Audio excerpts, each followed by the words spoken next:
The 2016 presidential campaign seems to be invading Capitol Hill today.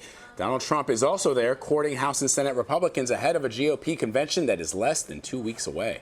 Moments ago, RNC Communications Director Sean Spicer tweeted out a picture from inside Trump's first meeting, writing, quote, "Packed house as Donald Trump meets with House GOP conference."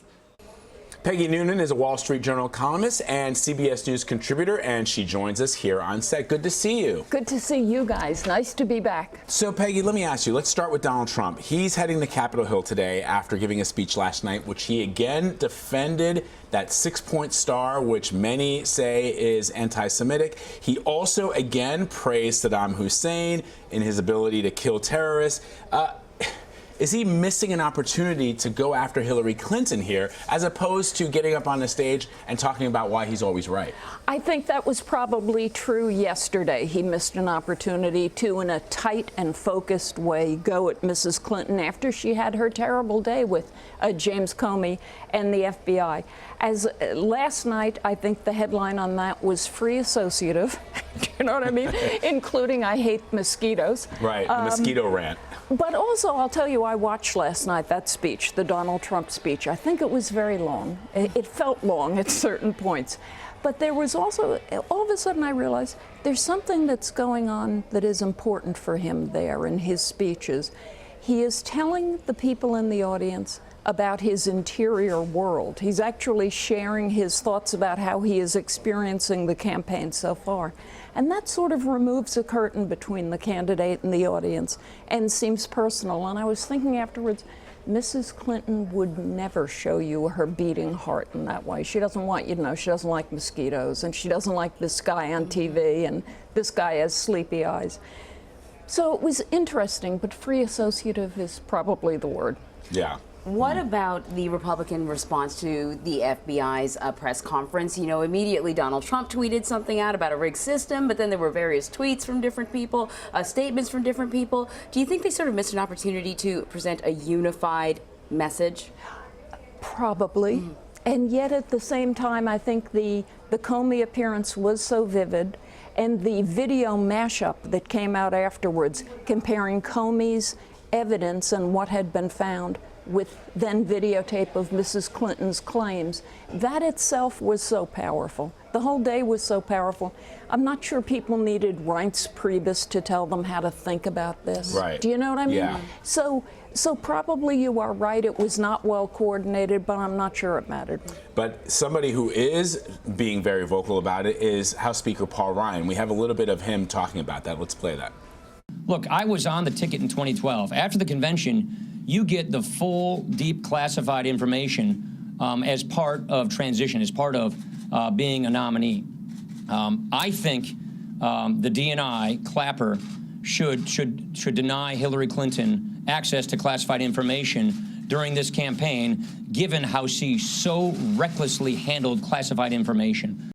All right, so Peggy, a lot of people may not realize that once the presumptive nominees are now nominees for their party after the conventions, it has been practiced in recent years, and I'm curious to know if it was like that in the Reagan years, but in recent years, the outgoing administration will share certain details, certain classified information with the Republican and the Democratic nominee. Ryan saying that she shouldn't get it. Well, so what are you saying? That Trump is going to be the only one who gets it? Do you think that's going to fly? Probably not, but I think Paul Ryan made a point that is making. He underscored the general dodginess of how she had used information in the past. That having been said, nominees, major party nominees for the presidency are, by tradition, normally, frequently briefed with things they really ought to know. In a way, it's almost like saying, delicate negotiations are going on here. Let us tell you about it. If you could, in your speeches, don't be hammering away on this issue. Do you know what I mean? Right, it's sort of, right. It's sort of a patriotic bringing people in and getting them sharing common data. I think that will have to happen this year, and I think it'll happen with Mrs. Clinton, who's nothing if not plugged in anyway. I mean, this is the Obama administration. It's not as if they're keeping secrets from her. For sure, for sure. Yeah, moving into the hearing today, and FBI Director Comey is going to be testifying.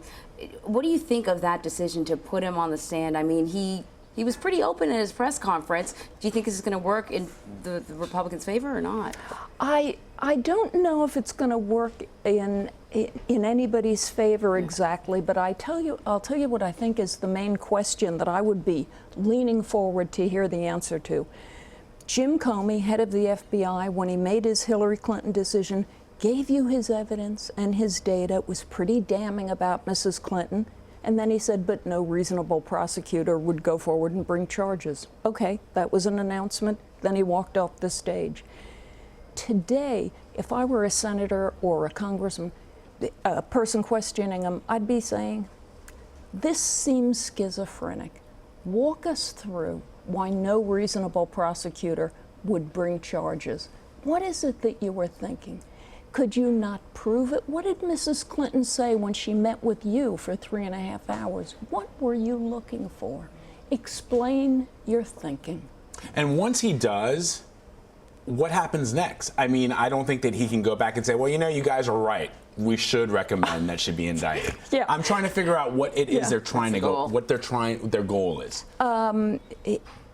What their immediate political goal is, gosh, I don't know, maybe to show they're on the case and they want more information, as political figures do, you know? But since I do think there's more information that is gettable in terms of how he was thinking and why he was thinking that way, I think it's just fine. And he made himself quite available. I suppose when they invited Comey to come, he could have said, yes, I'm free August 28th.